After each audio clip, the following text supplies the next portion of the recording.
Hello everyone, welcome back to my channel. मी रुद्राणी ओसीएमच्या आणखीन एका न्यू व्हिडिओमध्ये तुमच्या सगळ्यांचं स्वागत करते. आजच्या या व्हिडिओमध्ये आपल्याला नियंत्रणाचे महत्त्व पाहायचे आहे. ठीक आहे, नियंत्रण म्हणजे काय आणि नियंत्रणाचे जे काही महत्त्व आहेत, जे काही पॉइंट्स आहेत, त्याच्याबद्दल आज आपल्याला आजच्या या व्हिडिओमध्ये डिस्कस करायचं आहे. सो फर्स्ट ऑफ ऑल, नियंत्रण कंट्रोलिंग म्हणजे काय? आता नियंत्रण म्हटल्यानंतर साधी सिंपल गोष्ट आहे, कंट्रोल करणं. एखाद्या गोष्टीवरती किंवा एखाद्या व्यक्तीवर नियंत्रण ठेवणं, निरीक्षण करणं, नियमन करणं. ओके, लक्ष ठेवणं म्हणजे काय? नियंत्रण.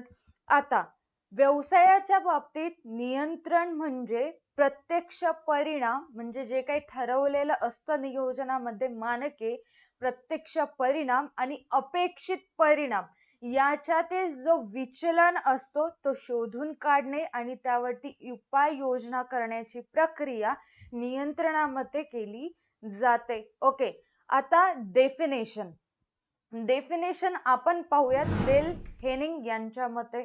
तर त्यांची डेफिनेशन काय आहे? नियंत्रण ही एक अशी प्रक्रिया आहे ज्यात नियोजनबद्ध कृतीतून कार्यपूर्ती करण्याचा प्रयत्न केला जातो. ओके, नियोजनबद्ध कृतीतून म्हणजेच नियोजनामध्ये जे मानके, जे स्टँडर्ड आपण ठरवत असतो, जे प्लॅनिंग आपण करत असतो, त्यानुसार ते जे प्लॅनिंग केलं ते पूर्ण करण्याची कृती नियंत्रणामध्ये केली जाते. सो प्रत्येक कार्याचे महत्व पाहिलं, त्याचप्रमाणे नियंत्रणाचे महत्व सुद्धा आहे. सो स्मार्ट कोड आहे नियंत्रणाच्या महत्वाचा. स्मार्ट कोड आहे संत्री मात्री कस. स्मार्ट कोड काय असेल? संत्री मात्री कस. संत्री म्हणजे हे 3 स आणि मात्री म्हणजे हे 3 मा. आता स्टेप बाय स्टेप पाहूया. फर्स्ट वन आहे संघटनेची उद्दिष्टे पूर्ण करणे. ओके, आता नियोजनामध्ये मानके ठरविल्या जातात आणि नियंत्रणामध्ये ते मानके कंप्लीट केल्या जातात. तिथं त्या स्टेजला येतो आपण, मानके आपले स्टँडर्ड आपले कंप्लीट होतात, अपेक्षित परिणाम आपल्याला दिसून येतो. म्हणजेच काय, जो काही वे असतो उद्दिष्ट पूर्ण करण्यासाठी मदत केला जातो. नियोजनामध्ये मानके ठरवितात, नियंत्रणामध्ये परिणाम पाहिल्या जातो. ते संघटनेची उद्दिष्ट पूर्ण करण्यासाठी मदत करत असतात. सेकंड वन आहे संसाधनांचा कार्यक्षम वापर. ओके, जसं की आता जे काही कर्मचारी असतील किंवा मनुष्यबळ असो किंवा भौतिक संसाधने असो, त्यांचा कमीत कमी उपयोग किंवा कमीत कमी अपव्यय करणे आवश्यक असते. नियंत्रणामुळे जे काही कर्मचारी असतात त्यांना त्यांचे स्टँडर्ड मानके ठरवून दिलेले असतात. म्हणजेच की तुम्हाला एवढं एवढं काम करायचं, त्याच्यासाठी एवढीच साधन सामग्री वापरायची आहे. ते त्याच पद्धतीने काम करतात म्हणून संसाधनांचा अपव्यय कमी होतो. ते पर्याप्त वापर करत असतात. थर्ड वन आहे संघटनात्मक कार्यक्षमता आणि प्रभावशीलता. आता नियंत्रण जर करत गेलो, ठीक आहे, व्यवसाय संघटनेमध्ये एक प्रकारची कार्यक्षमता त्यांची वाढीस लागते. त्यांच्यावरती आपण सतत कंट्रोल करत गेलो, ते चांगल्या पद्धतीने काम करत असतील तर ऑटोमॅटिकली कार्यक्षमता वाढते आणि एक प्रकारचा प्रभाव व्यवसाय संघटनेमध्ये पडत असतो. त्याच्यानंतर मानकांची अचूकता. जर नियोजनामध्ये आपण स्टँडर्ड मानके ठरवताना चुकलो तर आपण शेवटपर्यंत चुकत असतो. फॉर एक्झाम्पल, वर्षभरामध्ये आपल्याला 1000 वस्तूंचं उत्पादन घ्यायचं असेल, हे आपण नियोजनामध्ये ठरवलो आणि प्रॉपर वर्ष संपत आल्यानंतर आपण टोटल 1000 वस्तूंचं उत्पादन केलो.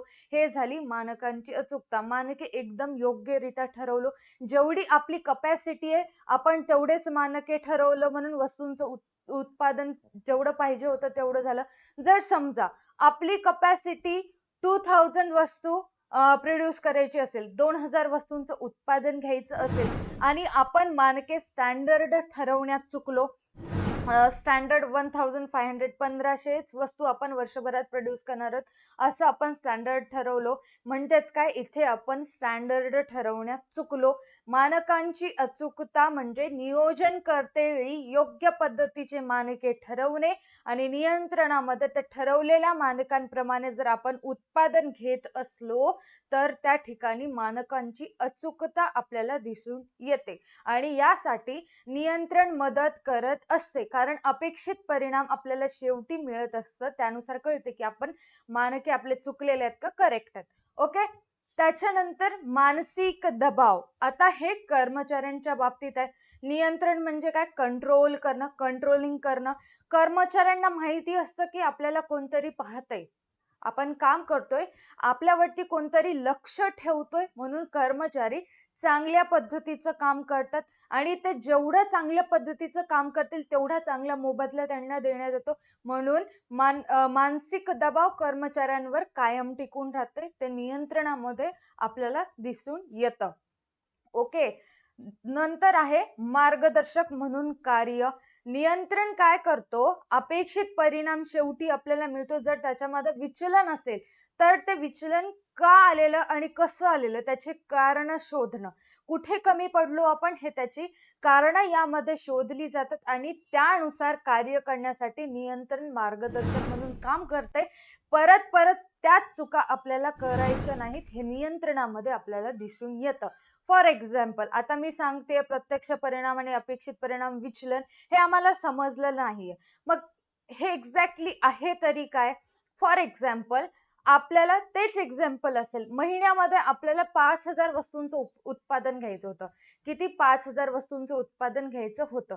बट आपण महिन्याच्या शेवटी पाहतोय तर आपण 4800 वस्तूंचं उत्पादन घेतलं. राहिले किती? 200. मग 200 वस्तूंचं का नाही घेतलं? कुठे कमी पडलो? फरक. प्रत्यक्ष परिणाम किती ठरवलं होतं? 5000 आणि अपेक्षित किती झालं? 4800. दोन्हीतला फरक किती आहे? 200. त्याला म्हणतात विचलन. ते आता विचलन शोधून काढलो की 200 रुपयाचा 200 वस्तूंचा फरक आले. मग आपण ते 200 वस्तू उत्पादन का करू शकलो नाही हे नियंत्रणामध्ये पाहिल्या जातात आणि त्यावरती उपाययोजना केल्या जातात. परत तेच चूक होणार नाही याची काळजी नियंत्रणामध्ये घेतली जाते. ओके. क आहे कर्मचाऱ्यांना प्रोत्साहन देते. नियंत्रण आता समजतं की कंट्रोलिंग चालू आहे व्यवसाय संघटनेमध्ये. एखादा कर्मचारी चांगल्या पद्धतीने काम करत असेल तर त्याला आणखीन चांगल्या पद्धतीनं काम करण्यासाठी प्रोत्साहित करण्याचं काम केलं जातं. त्याच्याकडे जे काही नवीन आयडियाज आहेत, नवीन कल्पना आहेत ते जाणून घेऊन त्याचा वापर व्यवसाय संघटनेमध्ये केला जातो. त्याच्यानंतर समन्वयाची सुविधा. व्यवसाय संघटनेमध्ये विविध विभाग असतात, त्याच्यामध्ये काम करणारे विविध कर्मचारी असतात. त्यांच्यामध्ये जर समन्वय असेल तर नियंत्रण हे कार्य चांगल्या पद्धतीने पार पाडल्या जातं. कारण त्यांच्यामध्ये समन्वय आहे म्हणून त्यांना त्यांचे स्टँडर्ड सांगण्यात येतात. किती मानके ठरवलो आपण हे त्यांना सांगण्यात येतं की वर्षभरातून आपल्याला 5000 वस्तूंचं उत्पादन करायचं आहे. हे समन्वय कोऑर्डिनेशन असल्यामुळे सगळ्यांना माहिती आहे की हा वर्षभरामध्ये आपल्याला 5000 माइंडमध्ये त्यांच्या फिक्स आहे. ओके. त्याच्यानंतर सुसूत्रता आणि शिस्तीची हमी. एक शिस्त असते. व्यवसाय संघटनेमध्ये शिस्त असणे फार गरजेचे असते. हे आपण हेनरी फ्युएलच्या 14 तत्वांपैकी एक तत्व पाहिलं आहे, शिस्तीचे तत्व. शिस्त खूप मॅटर करत असते. ओके. नियंत्रणामध्ये काय होतं, जर आपण नियंत्रण ठेवत असलो तर एखादा कर्मचारी वेळेचा अपव्यय करत असेल, कामचुकारपणा करत असेल तर ते आपल्याला दिसून येतं. त्याच्यामध्ये एक प्रकारची आपण शिस्त निर्माण करू शकतो. त्याला सांगू शकतो की बाबा तू इथे इथे चुकलेलास, त्यांना पगार कमी देण्यात येतो. त्याच्यानंतर तो ऑटोमॅटिकली त्याला रिअलाइज होते की हा मी काम कमी करायलो, माझी पगार घटाईल म्हणजे कमी व्हायली. सो आता मला चांगल्या पद्धतीने काम करायचंय, सगळ्यांच्या मनावर राज्य करायचंय, मग मला पगार जास्त मिळेल. म्हणजेच काय, सुसूत्रता आणि शिस्त निर्माण होते. त्याला एक प्रकारची शिस्त लागली आणि तो चांगल्या पद्धतीने काम करू लागला. आता सुसूत्रता, प्रत्येक व्यवसाय संघटना म्हणल्यानंतर विविध विभाग, त्यामध्ये खूप सारे कर्मचारी असेल. नियंत्रण त्यांच्यामध्ये शिस्त आणण्याचं आणि सुसूत्रता निर्माण करण्याचं काम करत असतं. ओके. अँड लास्ट वन आहे चांगली सामाजिक प्रतिमा. ठरवलं होतं जेवढं, मिळालं तेवढं, तर आपला व्यवसाय आपल्या व्यवसायाचा विकास होतो, व्यवसायाची वाढ होते.